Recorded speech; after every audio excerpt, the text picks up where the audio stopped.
Happy Sunday, everyone! Ayan, inaayahan ko po ang lahat na tumayo. And let's all prepare our hearts to enjoy the presence of the Lord this Sunday. Okay? Amen.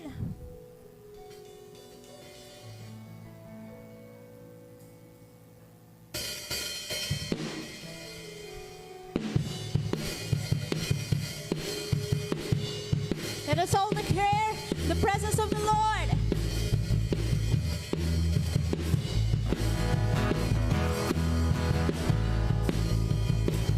Here in this house of the great King,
you, Jesus. We give you our praise, God. Hallelujah.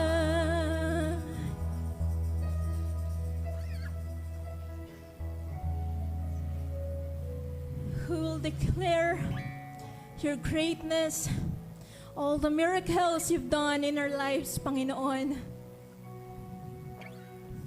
Your greatness will fill this place, as well as your presence, O Lord.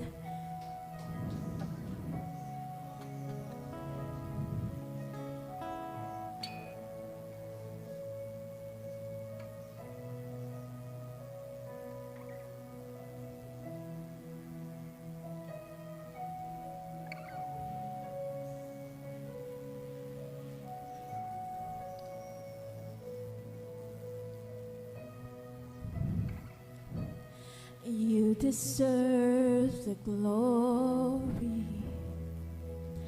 and the honor. Lord, we lift our hands in worship as we lift your holy name. You deserve the glory and the honor as we lift your name and worship, as we lift your holy name. You deserve the glory and the honor. Lord, we lift our hands in worship as we lift your holy name. You deserve the glory and the honor. Lord, we lift our hands in worship as we lift your holy name. You are great. You do miracles so great. There is no one else like you. There is no one else like you. For you are great. You do miracles so great. There is no one else like you. There is no one else like you. Come on, church, all together. Oh, shout your praises.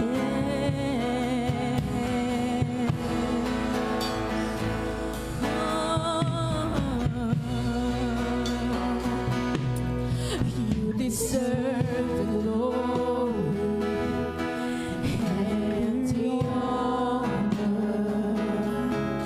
Lord, we lift our hands in worship as we lift your holy name. You deserve the glory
Jesus, you deserve the glory.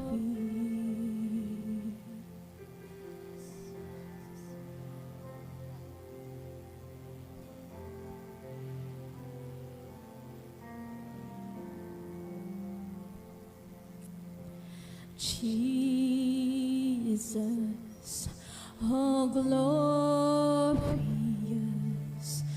create in us your temple, called us living stones, were your enthroned.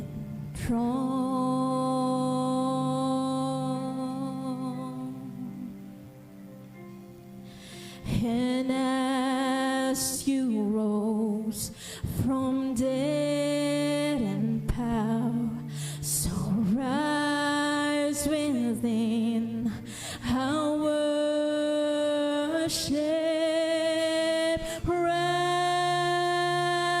upon our praise, and let the hand that saw you raise clothe us in your glory and draw us by your grace. Oh, the glory of your presence.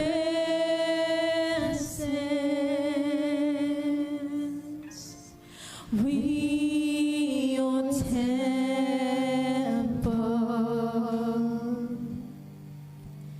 give you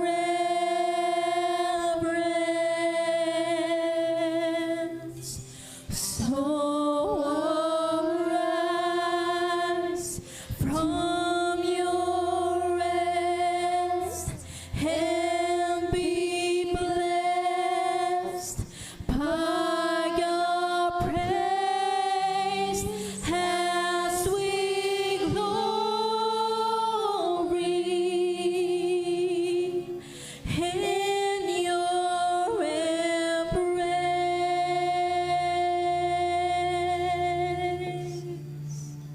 As your presence now fills this place.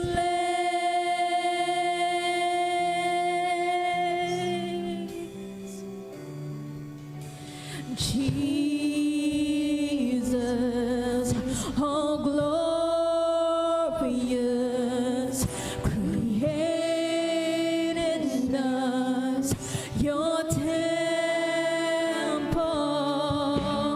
called us living stones, were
Come on, church. Sing it to God. Then sing. Come on, bring out your soul to God. God is here. God is here. He's all watching us, praising Him. He's happy right now that you are worshiping Him.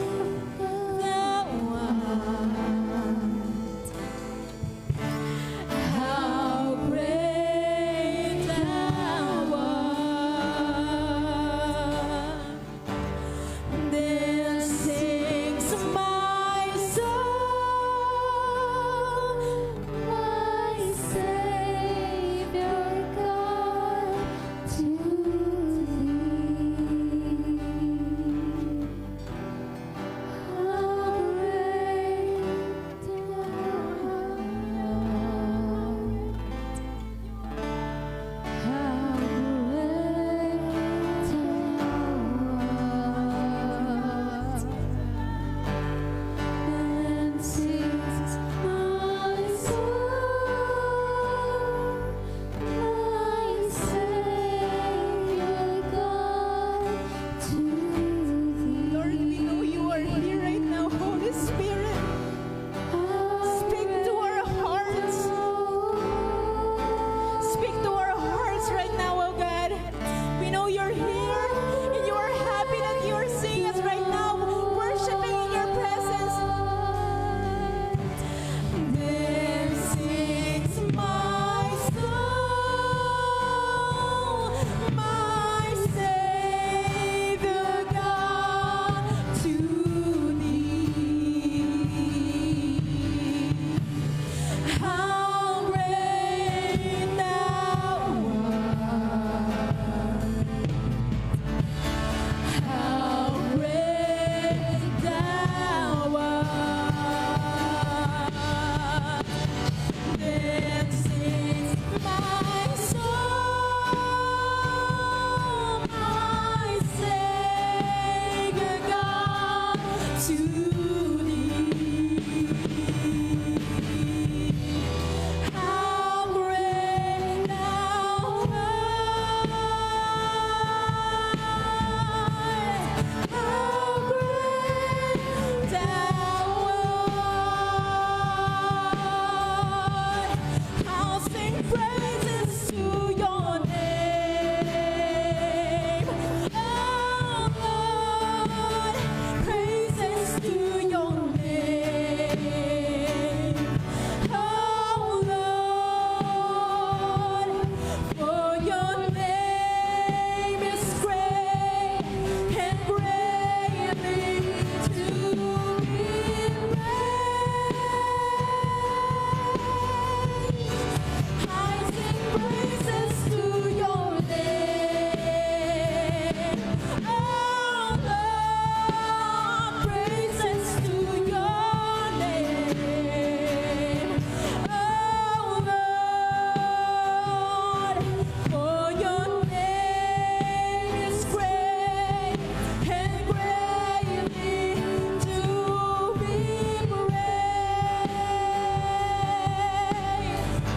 Hallelujah. I give glory to Your name. Let's continue to worship our God sa umagang ito. Oh Lord, Hallelujah. glory to Your name. Ang Diyos po ay marapat lang na balikan natin ang pagsamba sa umagang ito. For Your Oh, hallelujah. Let's continue to worship our God. name is great Hallelujah. and greatly Let's worship our God. to be praised. Oh, yes, Lord. One more time, mula sa ating mga puso, let's sing praises. Glory to Your Oh, name. hallelujah. Yes, Lord, we give You glory, we give You honor sa umagang ito, Panginoon, for Your goodness, for Your faithfulness, Lord, sa umagang ito. That's why kami umaawit ng pagsamba, ng papuri sa Iyo dahil sa Iyong kabutihan, sa Iyong katapatan sa umagang ito, Panginoon. Come on, let's fill this house with worship. I sing praises.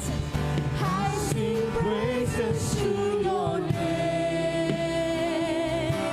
Oh Lord, praises to Your name. Oh, yes, oh God. Oh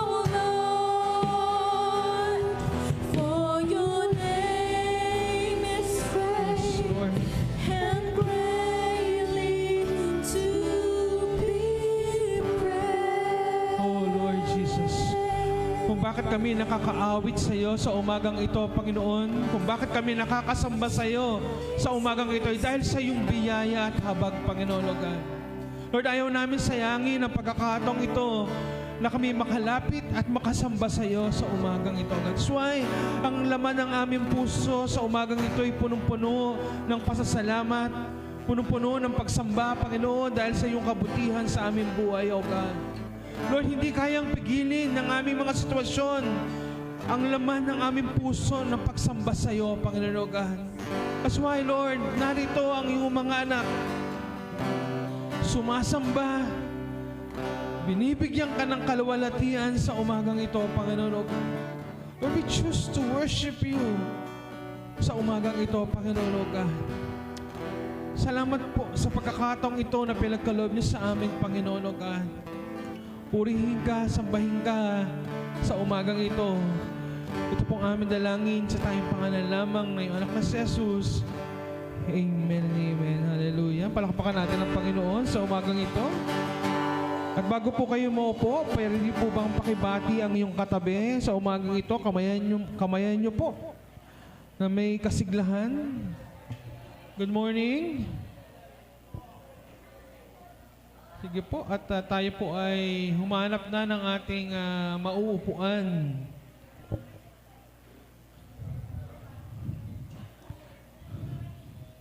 Okay, good morning po. Yung mga nasa likod po, pwede na pong maupo sa harapan. Yan. Happy New Year. Ayan. Mga iba nasa bakasyon mode pa, ano. Tulog pa yung diwa. Pero yun nga po, ang bilis ng panahon, magpapasko na naman. Nasa kalagitnaan na tayo ng January, ano po. And alam nyo po, parang hinahabol ng 10 kabayo ang oras. Yeah, every moment, bawat pagkakataon na binibigay sa atin ng Panginoon, samantalahin po natin. Ewan po ba? Kasi hindi na natin pwedeng ibalik yung mga nakaraang oras eh. And every minutes or seconds of our life, kaya nga kanina yung pagsamba, dapat talaga ibinubuhos natin yung buong buo nating pasasalamat sa ating Panginoon eh. Dahil yung oras na yon, yung oras na nagdaan, hindi na natin pwedeng ibalikan. Ewan po ba? Dapat binibigay, inubunubuhos yung buong puso natin pag-ating sa pagsamba sa Panginoon. 2026 na po, ano po? Kamusta po yung pagsamba natin ng 2026? So, lakas makatanda. Ilang taon na lang, 50 years old na. Ano ba yan?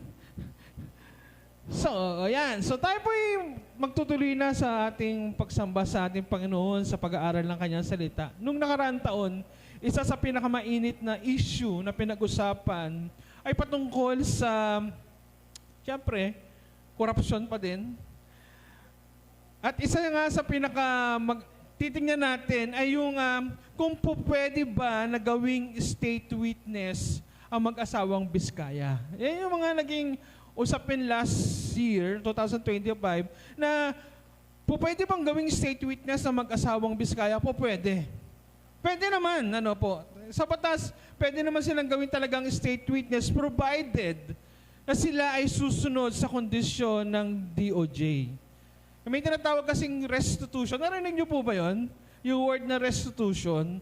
Ito yung isang pamamaraan o kondisyon ng DOJ na kung saan itong mga Biskaya kailangan nilang isoli yung kanilang ninakaw na pera sa kaban ng Pilipinas. And ayaw nilang isoli. Gusto nilang maging state witness. Pero ayaw nilang umagree doon sa kondisyon ng DOJ. Yun nga, isa sa mga kondisyones, yung restitution. Ibig sabihin, is kailangan nilang isoli yung perang yun. Kasi marapat lang na ito yung tamang tugon na pwede nilang gawin o unang hakbang o tamang tugon na pwede nilang ibigay sa gobyerno para sila i-consider. Isa lang naman yun.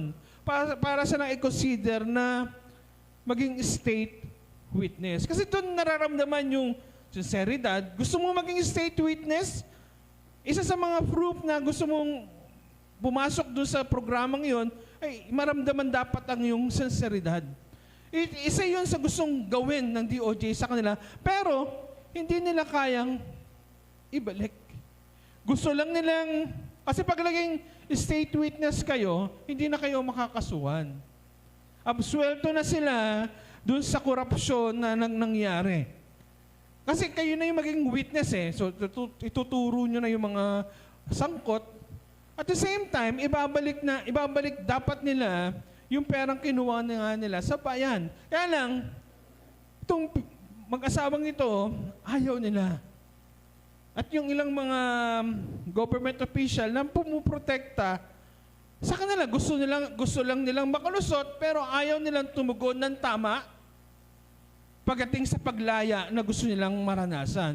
Gusto kong pagpukusan natin yung tamang tugon. Ang tamang tugon is isole, ibalik yung ninakaw nila, pero hindi nila ito ginagawa kasi gusto lang nilang lumigtas. And sad to say, marami sa ating mga Kristiyano, minsan ganun ang ginagawa natin pagtugon sa kabutihan ng Diyos. Gusto lang natin ang blessing, pero pagdating sa pagsunod sa Panginoon, ayaw natin. Hello po. Minsan gusto lang natin ng magandang pangangatawan, malusog na pangangatawan, pero pagdating sa pangangalaga, sa kalusugan, aray ko, hindi natin ginagawa. Di ba? Nananalangin tayo, Lord, sana magandang kalusugan naman. Pero pagdating sa, alam naman natin kaya ibigay ng Panginoon yun eh. Pero pagdating sa pangangalaga sa ating katawan, wala tayong disiplina. So again, maling pagtugon sa kabiyaya at kagalingan ng ating Panginoon. Gusto natin ng mapayapang buhay. Sino po ayaw ng mapayapa? Di ba? Lahat tayo ay nagnanais na maging mapayapa, maging maayos, yung relasyon natin sa buong pamilya, pero ayaw naman natin pakawalan yung galit at sama ng loob sa puso natin. Maling tugon sa kakayanan ng Panginoon. And para sila Biskaya, gusto nilang lumaya pero ayaw nilang tumugon ng tama. So, gusto nating samahan tayo ng Diyos sa taong ito, pero ayaw naman nating sumunod sa kanyang kagustuhan. Madalas di natin natutugunan ng tama ang kabutihan ng Diyos. Andiyan po ba kayo? Bagong taon po, mga kapatid. Bagong tugon ang gusto ng Panginoon sa atin.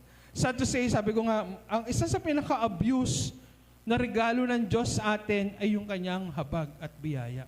Dahil alam natin, ang Diyos ay mahabagin, dahil alam natin, ang Diyos ay mapagmahal, dahil alam natin, ang Diyos ay mahaba ang pasyensya sa atin, mali yung itinutugon natin dun sa regalong biyaya ng Diyos sa atin. Amen po ba? Sabi ko nga, ngayong 2026, lahat tayo ay nagnanais na maging maunlad ng buhay, malusog ang buhay, mapayapang buhay. Wala namang pong problema sa kakayanan ng Diyos. Agree po ba kayo? Walang problema sa kakayanan ng Diyos. Kaya niyang ibigay, kaya niyang idulot sa atin yung magandang buhay, malusog na pangangatawan, payapang buhay, masaganang buhay. Wala pong problema sa kakayanan ng Diyos. Ang problema po, o ang katanungan, tama ba ang ginagawa nating pagtugon sa kakayanan ng Diyos? No question sa Diyos. Pero, ang may mali ay yung ginagawa nating response, yung ginagawa nating tugon sa ating Panginoon. Now, sa pagpasok po ng bagong taong ito, no, mahalaga na umpisahan natin ang taong ito. Hindi na makukuha sa paswerte-swerte. Umpisahan natin ang taong ito ng isang radical na response. Pag sinabing radical na response, ito po yung isang uri ng pagtugon. Sa Tagalog po yung word na radical, nung tinignan ko sa internet, marubdob. Medyo malalim po na Tagalog, pero it talks about intensity. It talks about yung paglagpas dun sa boundary ng normal. Ibig sabihin, tumutugon tayo kahit na ayaw natin. Halimbawa, gusto ng Diyos na patawarin mo yung kaaway mo. Sa damdamin at sa puso mo, ayaw mo. Pero ang radical response, you're going to forgive those people na nakasakit sa'yo. That's radical response. Lumalagpas ka doon sa iyong damdamin. Kahit nasasaktan ka, nagagawa mong magmahal. Kahit nahihirapan ka, nagagawa mong magpatawad. And that's radical response. Ibig sabihin, lumalagpas ka doon sa pakiramdam mo. Doon sa emotional state mo na kahit galit na galit ka, nagagawa mong magpakumbaba. Diyan po ba kayo? Naintindihan niyo po pinag-uusapan natin. Kasi ang kabutihan ng Diyos ay walang problema. Pero ang tanong nga ay paano tayo tumutugon sa Kanya. Ngayon, taong ito mahalaga na matutunan nating na tumugon na may marubdob na pagtugon o radical response. Bakit? Kasi ang radical response, ito po, tingnan nyo po, opens the hearts of the Lord. Amen po ba? Kung gusto nating maramdaman ang pagbukas ng puso ng Diyos sa atin, we need to respond ng may karubduban o radical. Talagang lumalagpas tayo sa damdamin na kahit ayaw ng puso mo na magpatawad, hindi, Lord, magpapatawad ako. Kahit ayaw ng puso mo na mahalin yung taong hindi ka ibig, hindi, Lord, magdidesisyon ako, tutugon ako ng may pagmamahal. Kasi radical response opens the heart of God. Andiyan po ba kayo? This time, ako po'y naniniwala na the Lord, ibubuhos ng Diyos yung kanyang pagkilos sa atin ng kakaiba. If this church, kung ang simbahang ito ay tumutugon ng tama sa kabutihan ng Diyos sa atin. Kung may Bible po kayo, samahan niyo po ko sa aklat ng Luke chapter 18, verses 1 to 10. Ito po yung nangyari sa buhay ni Zacchaeus the moment he responded radically sa kabutihan ng Diyos sa kanya. Luke chapter 18, verses 1 hanggang 10. Tingnan po natin yan.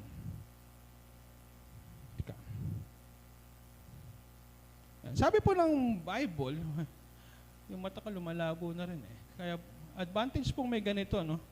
Kasi nalalakihan po natin. Naduduling ako pag maliit. Yan. Sabi po ng Luke chapter 19 verse 1, Jesus entered Jericho and was passing through. A man was there by the name of Zacchaeus. He was a chief tax collector and was wealthy. So si Zacchaeus po ay isang BIR at isa sa mataas yung kanyang pwesto and sabi ang estado niya is mayaman. He wanted to see who Jesus was, but because he was short, he could not see over the crowd. So he ran ahead and climbed a sycamore fig tree to see him. Since Jesus was coming that way, when Jesus reached the spot, he looked up and said to him, Zacchaeus, come down immediately. I must stay at your house today. So he came down at once and welcomed him gladly. All the people saw this and began to mutter, he has gone to be the guest of a sinner. But Zacchaeus stood up and said to the Lord, Lord, Lord, here and now I give half of my possession to the poor. If I have cheated anybody out of anything, I will pay back 4 times the amount.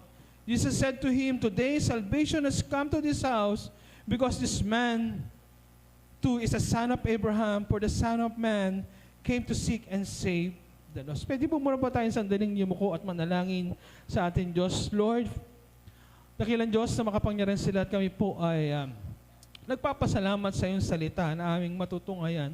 Lord, ang aming dalangin, ihanda niyo ang aming puso na maging tama yung aming pagtugon sa bawat salita na aming maririnig, Panginoon.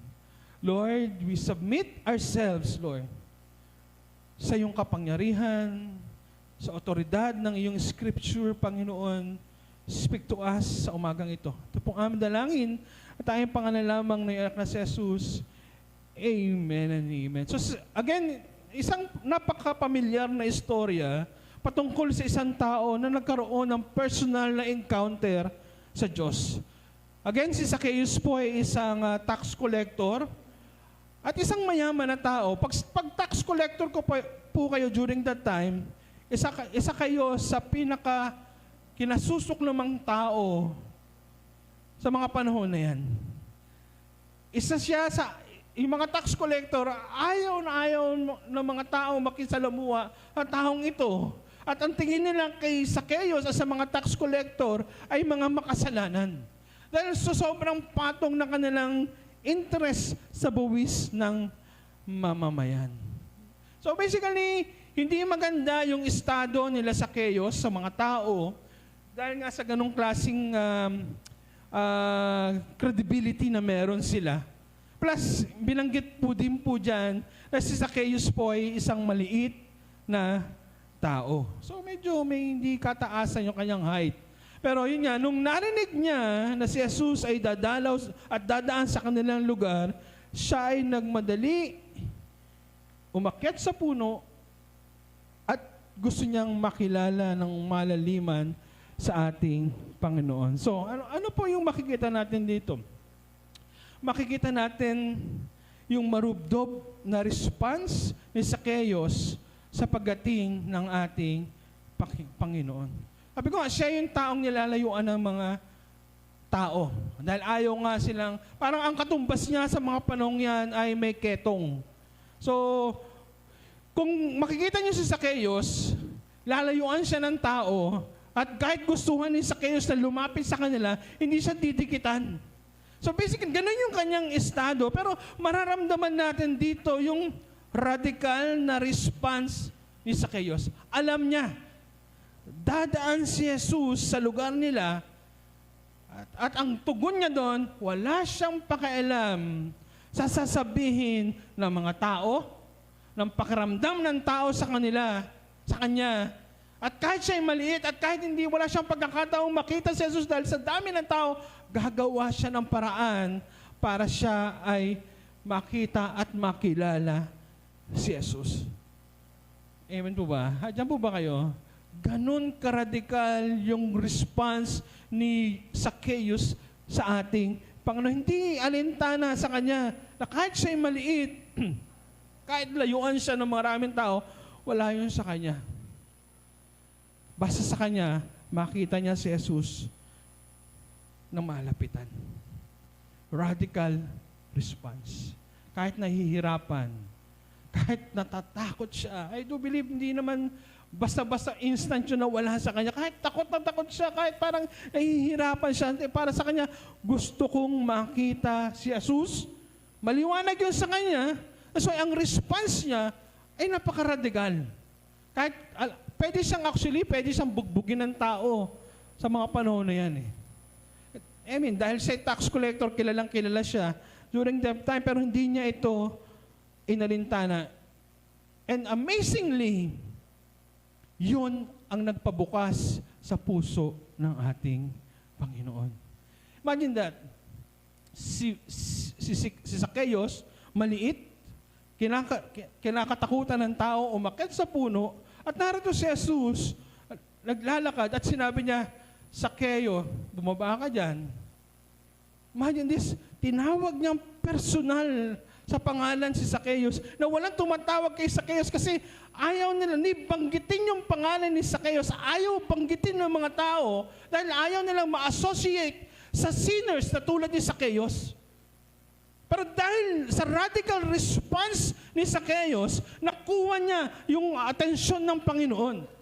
Kaya sabi niya, bumaba ka dyan at hindi pwedeng hindi ako pumunta sa bahay mo. Imagine that. Binuksan ni Zacchaeus ang puso ng ating Panginoon dahil sa kanyang response sa kabutihan ng Diyos. That's why mahalaga na maintindihan natin sa umagang ito na ang puso dapat natin ay may radikal na pagtugon pagdating sa kabutihan ng ating Diyos. Kasi nabubuksan ito yung puso o nakakakuha ito ng atensyon ng ating Panginoon.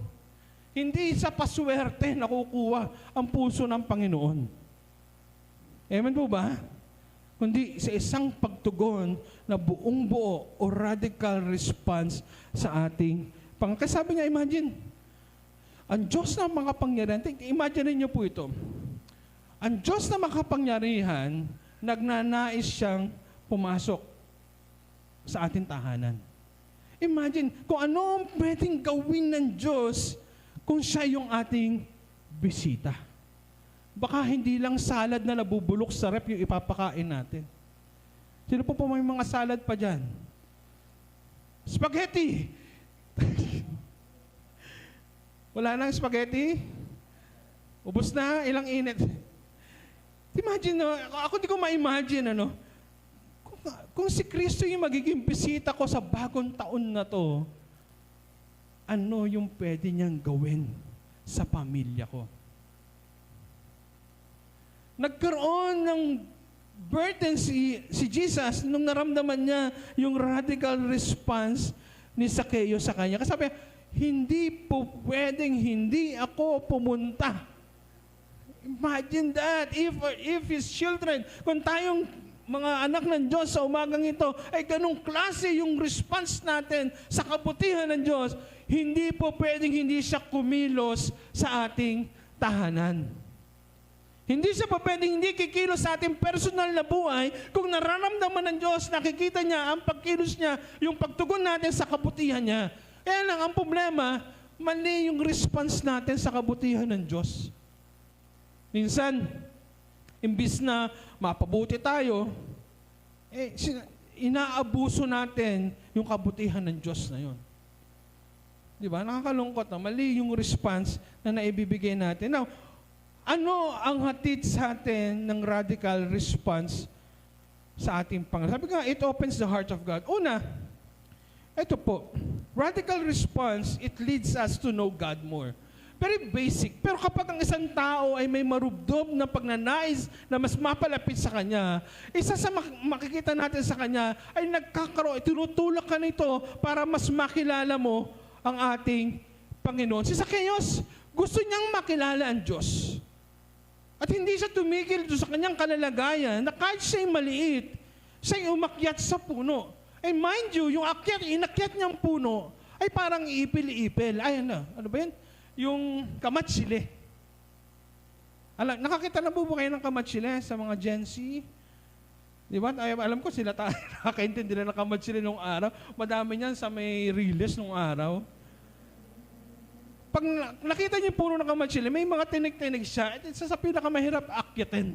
Di ba tayo, no? Mahirap sa akyatin kasi may tinik. Pero itong sikamoro, hindi siya maliit na tinik ang pinag-uusapan natin. Malaking tinik. Pero para kay Zacchaeus, dahil meron siyang marubdob na pagtugon sa ating Panginoon, kakaroon siya, tinutulok siya nung radical response na yun niya sa Panginoon to know God more. Na kahit matinik, hindi yun ang dahilan niya para hindi siya lumapit sa ating Panginoon. Ewan do ba? Na kahit siya'y tax collector, nilalayuan ng maraming tao, hindi yun ang hadlang para hindi niya makilala ang Diyos. Na kahit crowded, pinilit niya yung kanyang sarili at maliit na tao, mahirap makipagbalyahan sa maraming tao, ano po? Lalo na kung medyo midget size. Pero pinilit niya yan kasi nga, yung radical response, sinutulak siya. Ang mas importante sa kanya ay makilala niya ang Diyos. Knowing God is a radical response. Bakit? Bakit ang pagkilala sa ating Panginoon ay isang uri ng radical response? Kasi nag-uumpisa kang ibaba ang iyong sarili. Gusto mo makilala ang Diyos? It's a radical response, kaya binababa mo ang iyong sarili. Pwede namang hindi makagulo si Zacchaeus sa maraming tao. Pwede siyang gumamit ng pera. Diba? Mayaman siya. Baka aanin ko pa si Jesus? Aanin ko ba to si Jesus? Mayaman ako.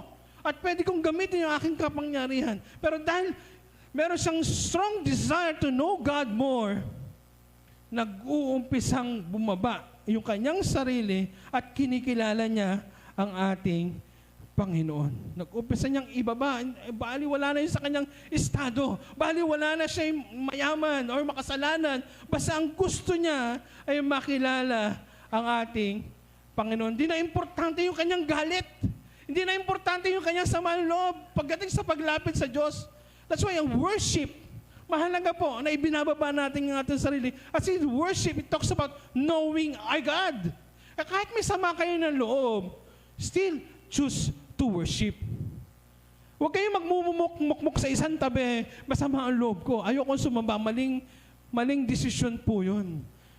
Dahil talaga, may darating yung punto, yung mga damdamin natin, darating sa hindi magandang estado. Pero lagi natin piliin na sumamba sa Diyos. Kasi you know your God. Higit ang Diyos sa damdamin mo.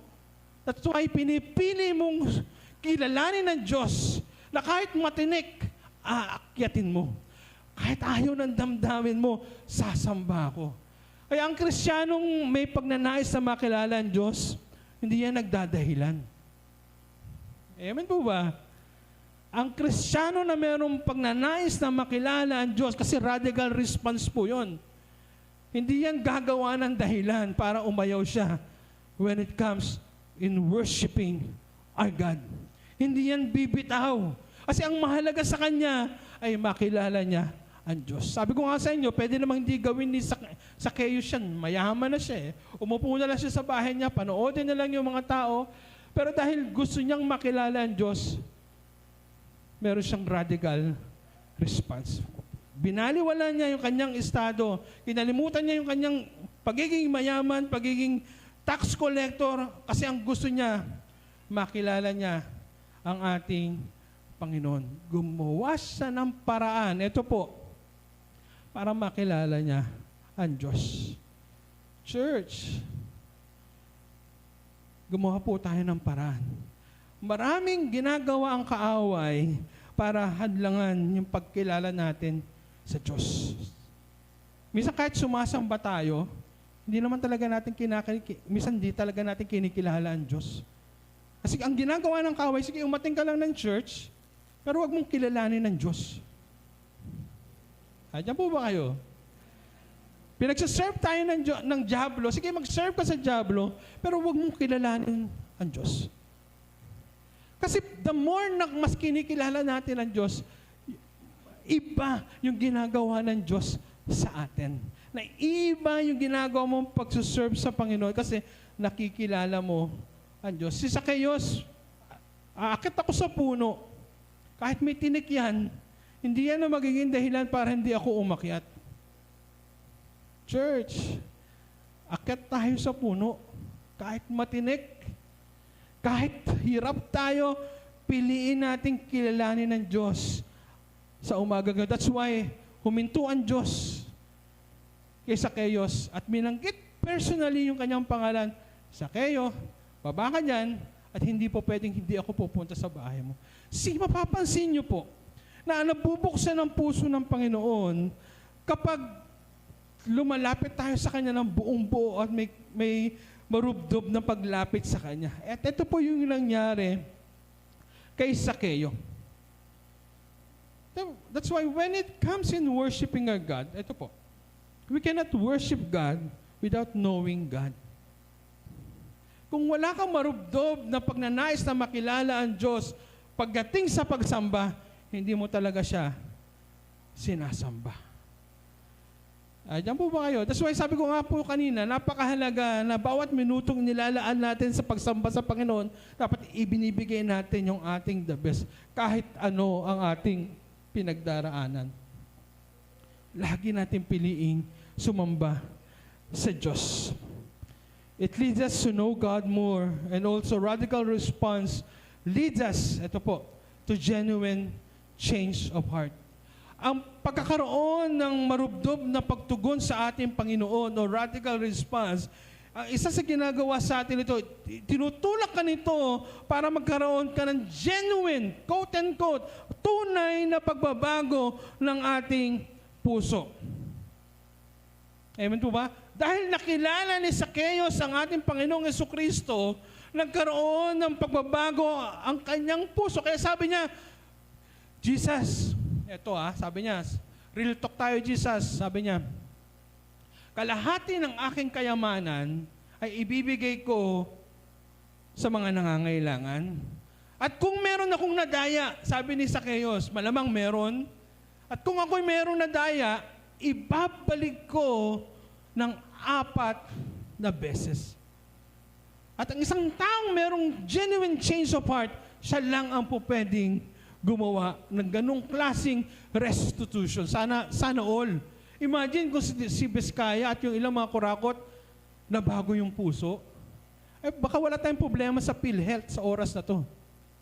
Ilang hospital na mapapagawa ng kanilang mga kinuwang pera. Kasi sabi ng 4 times kung 6 billion times 4, malaki. Baka nakabayad tayo ng utang sa World Bank. Sana all. Dapat nga ang panalangin natin, Lord, sana makakilala si Biskaya at yung ilang mga kurap sa'yo. Kasi ganito yung po pwedeng mangyari. Imagine that, hindi lang yung Rolls Royce ang isusoli nila, kundi 4 times yung kanilang ibabalik. At ito yung nangyari kay Zacchaeus. Nagkaroon ng totoong pagbabago sa kanyang puso. Natural na transformation. Hindi pilit. Hindi sinabi ni Jesus sa kanya, Zacchaeus nakilala mo na ako ibalik mo yung perang ninakaw mo Hindi. Mapapansin natin, natural yung transformation, hindi pilit, hindi pinuwersa sa kanya, kundi siya mismo, Lord, kung kalahati ng kayamanan ko ay ibabalik ko, at kung may nadaya ko, 4 times kong ibabalik sa kanya. Ang pwede nga lang gumawa ng ganong klaseng desisyon ay isang pusong binago ng ating Panginoon. Kasi nga, radical response, it changed the directions of our hearts. Nabago yung sentro o yung focus ng puso ni Zacchaeus mula sa material na bagay, dahil nakilala niya ang Diyos, nagkaroon siya ng radical response, yung focus ng kanyang buhay, wala na sa material. Kaya hindi na nag-matter sa kanya yung pera. Kaya kahit mawala sa kanya yung pera, hindi na yun ang mahalaga sa kanya. Kasi bago yung kanyang puso, nagkaroon siya ng natural transformation, yung direksyon ng kanyang interest, at yung kanyang mindset, hindi na puro pera, kundi nasa Diyos. Kapatid, 2026, ipabago natin yung mindset natin sa Diyos. Ibahin niyo po, huwag niyo pong habulin ng pera. Habulin niyo po ang Diyos. At hahabulin kayo ng pera.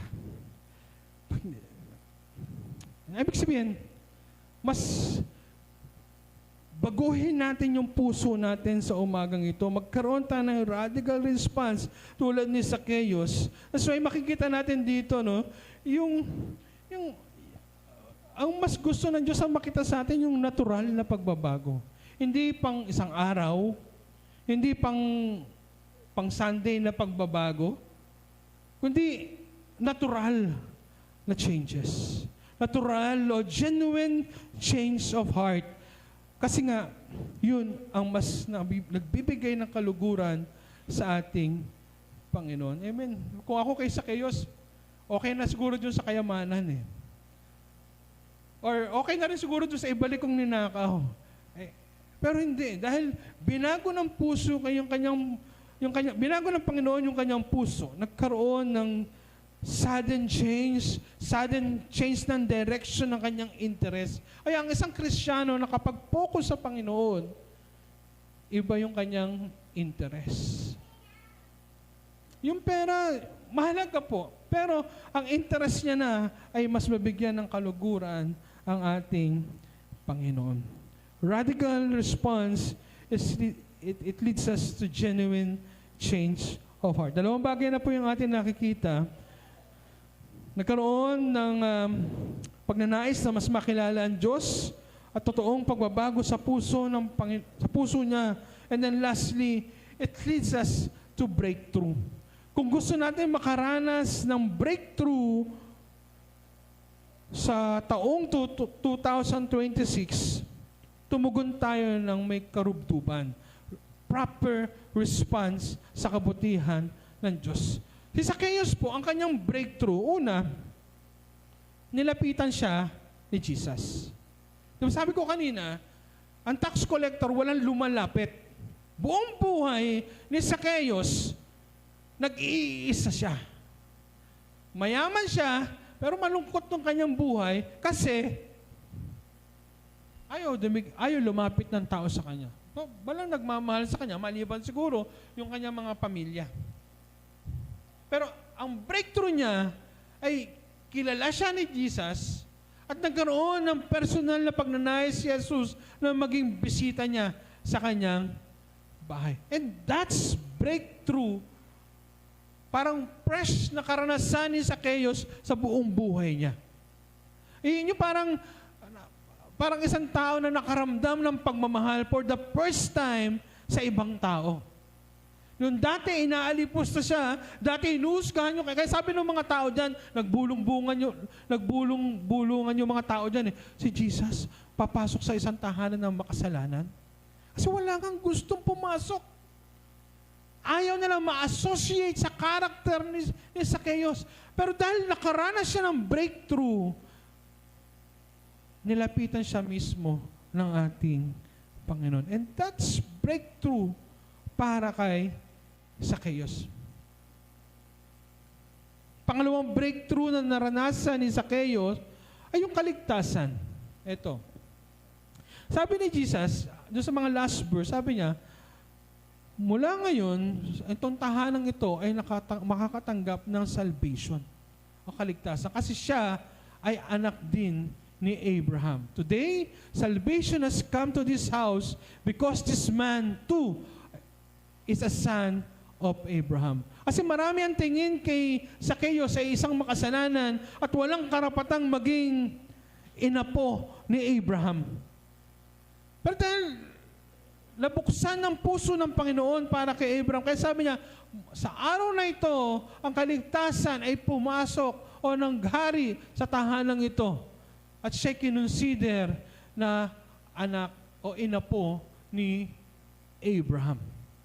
That's breakthrough para kay Zacchaeus. Kung gusto natin makaranas ng breakthrough sa pamilya natin, sa buhay natin, kailangan nating magkaroon ng radical response. Now, kung alam mong may Diyos na makapangyarihan, paano tayo tutugon? Kung alam mo ang Diyos mo ay Diyos na nagpapagaling, pero ang sakit mo parang imposibleng gumaling, how you're going to respond? At sasabihin, Lord, yes, kayo ang nagpapagaling. Kung alam mo ang Diyos ay nagpo-provide ng pangangailangan mo, pero ang tingin mo parang imposible, saan ka kukuha ng finances? Pero how you're going to respond? 2026, hindi natin alam yung ating kinakaharap sa taong ito. Pero isang sigurado ko, ang Diyos ay mananatiling mabuti itong taong ito. Pero how are we going to respond sa kabutihan ng Diyos? Radical response, ang tinutumbok nito ay kabuuan ng ating pananampalataya. Kahit ang sinasabi ng ating damdamin ay iba, pero let's choose to trust God. Kahit ang sinasabi ng ating sitwasyon ay kakaiba, piliin natin na tumugon ng tama sa kabutihan ng Diyos. Gusto natin ng pagbabago sa ating buhay, tumugon tayo ng tama sa kabutihan ng Diyos. And ito po, mararamdaman nyo ang pagbukas ng puso ng Diyos sa inyo.